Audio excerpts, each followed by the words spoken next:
Everyone, welcome to week 15, and this week we'll visit environmental politics as part of the international relations, and I'll do my best to cover everything, but probably it's going not to happen, so hopefully we'll also visit things tomorrow in our discussion. So today we'll cover the environmental politics as subfield of international relations, and we'll define the ecology and the ecological health and key factors that prompt critical exploration of ecological health and the approaches to ecological health, and then maybe we'll talk a little about where do we go from here. So the environmental illness gets a very important serious problem in the recent years, and this is why we even have a week on this very important issue. And of course, the moment we start to talk about environmental, one is global warming, but there are other things that we need to visit, such as the waste of resources, population growth, widely in excess of needed resources such as food, land, water, energy. Those are all very important issues, and the environmental politics is directly related with things like, for instance, last week we talked about war. War does not only have bad effects on human beings, it also has some catastrophic effects on nature as well, ecology as well. And economic well-being is also vitally related to stable population and adequate resources. So it is also something that we talk a little during the week we visit international political economy. And also human rights. So human rights are also violated if people starve to death because population outruns food supply. So these are things that are directly related with other important issues that we covered so far in politics and political science. So therefore, one of the most important questions that we need to ask ourselves is what creative breakthroughs can help humanity achieve ecological health. So and political ideologies. So far we covered liberalism, conservatism, socialism, and other ideologies. So none of them are immune to ecological problems. They all have some shortcomings and problems with ecology when it comes to ecology. So what is ecology? Ecology is the relationship between organisms and their environment. And ecological health talks about clean air, pure water, the prudent use of natural resources, and sensible balance between population and resources. So those are the things that you probably need to refer when you talk about ecological health and the problems of ecology. So there are some ethical and empirical factors. So whether or to what extent traditional political economic philosophies are adequate to address these very important issues. And as I said, all these classical ideologies have some shortcomings when it comes to ecology. So what are the threats? So number one threat we can talk about is the depletion on the Earth's ozone layer, because it also has so many other important causes and consequences for other things, such as global warming, and then the disruption of the food chain. Those are some very important issues. I cannot get into much detail, but if you are interested, then please read the chapter that I assigned to you, so that you'll see a kind of one-page explanation of what it is. And you probably need to know the chlorofluorocarbons. They are called CFCs.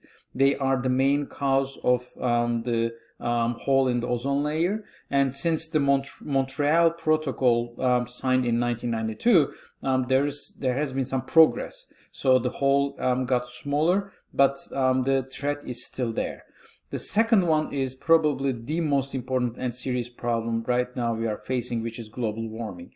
So it is caused by the greenhouse effect. The Earth's heat is trapped in the atmosphere by such heat-absorbing gases such as carbon dioxide, or, as I said, CFCs, and the nitrous oxide or ozone. Those are the things that we need to refer. And what are the causes for that? Like coal burning is number one factor. Vehicle emissions, large-scale clearing of tropical forests. Those are the main threats and the causes of the global warming.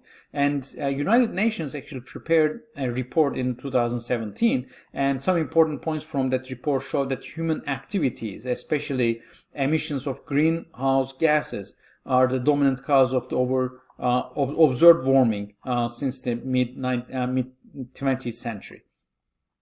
So there is also Earth Summit. I think they came together in Rio in 1992.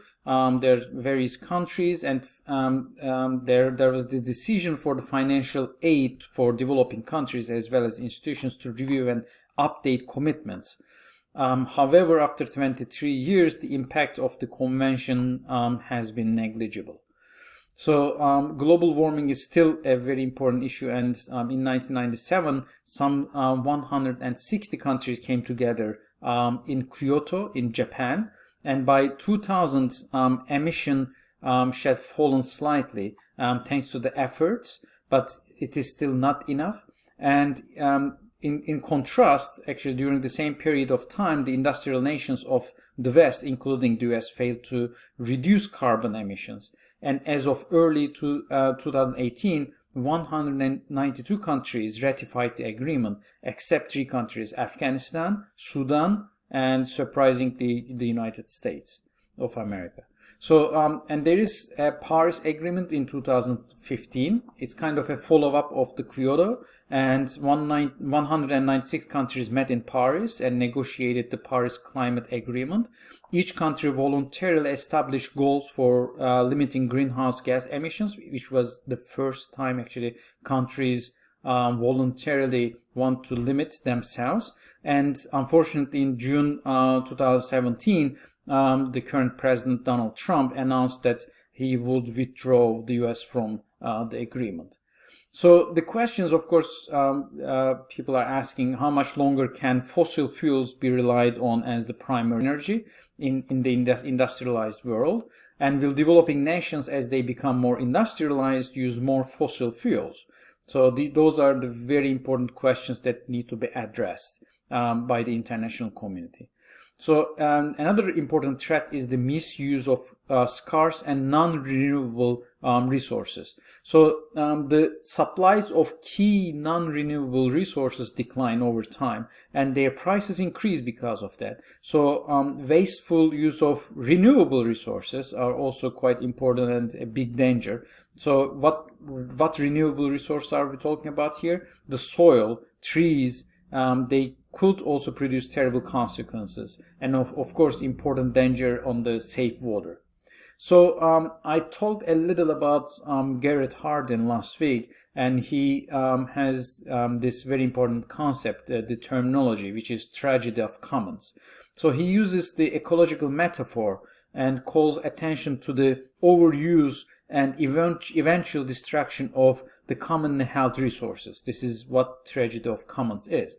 And individuals acting in their personal self-interest will create less optimal outcomes. For instance, deforestation. Global forests are roughly half of what they were 8,000 years ago. So the tragedy of commons is now a global tragedy. So unless the global community can discover new resources or employ science to find substitutes for current resources, the Earth faces ecological scarcity. Another one is air and water pollution. So modern warfare that includes nuclear weapons has had a devastating effect on ecological health. Air pollution in China especially is a very, very major problem. Automobiles are among the worst polluters, and oil spills are very important, dangerous things as well. And finally, the imbalance of population and resources. So even though the population increase is mostly under control in developed countries, birth rates are still increasing in poor and underdeveloped countries. So globally, there may not be enough food to sustain the growing population, which is a big danger for the future of the Earth. So the challenges of ecological politics. So the challenges that face policymakers depend on the fundamental diagnosis of the ecological plight. So basically, first, I think everyone has to accept that there is a problem with the ecology, and these ecological challenges are political challenges. So they challenge liberalism and socialism, they challenge capitalism and communism, even nationalism and internationalism. So they challenge democratic and constitutional governments as well. So basically, we are all together in this thing, and I think the global community, the international community, has first to recognized and accepted and embraced that. So there are some important questions maybe we can address tomorrow, so I'll keep them for tomorrow so that we can discuss. But what are the approaches to ecological health? So there are various approaches. The most common one is the liberal conservation. So basically this is the model that the US is kind of leading, and also other Western European countries as well. It is kind of a modest reform. The feasibility of conserving scarce resources, limiting the family size, and safeguarding the environment. So basically in 1970s and 1980s, a number of steps were taken to conserve energy in the US. But unfortunately in 1990s, it witnessed a reversal of several of these steps. And Obama administration had some modest steps for ecological health, but unfortunately again Donald Trump came to office and he used executive orders to dismantle many of the environmental policies. And this is a major issue, and we'll see what will happen with the Biden administration. But I think the world needs the lead of the US, especially in environmental issues as well. So the question is, of course, but are reforms that build on existing policies enough? And there are some approaches arguing, and people arguing, that those reforms are not going to be enough. They can only postpone the problem, but they cannot solve the problem. This is why there is another school of thought, which is guarded optimism and economic growth. So these scholars believe that many of the pessimistic environmental projections are exaggerated, and to the degree some of these problems do exist and they can be overcome. And they argue that the extent they exist, the problems of population, hunger, energy, disappearing raw materials, and population are solvable in the future, and that the principal mean to their solution is cutting-edge technology and economic growth. And neither the world nor the US must suffer from long-term shortages of energy and resources. So this approach is actually criticized by others, and one of the critique is the sustainable developmental method. So in 1987, the World Commission on Environment and Development by UN published a report called Our Common Future.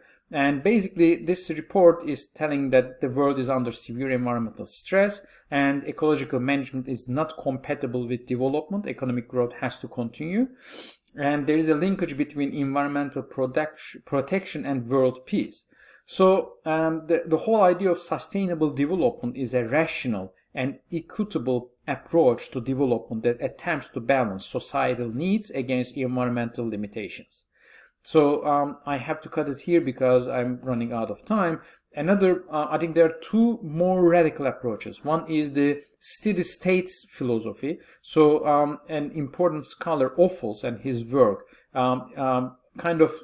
he argues that ecological scarcity adversely affects the political system, and it seriously challenges policies of liberal reform, and liberal policies can not only briefly postpone the day of reckoning.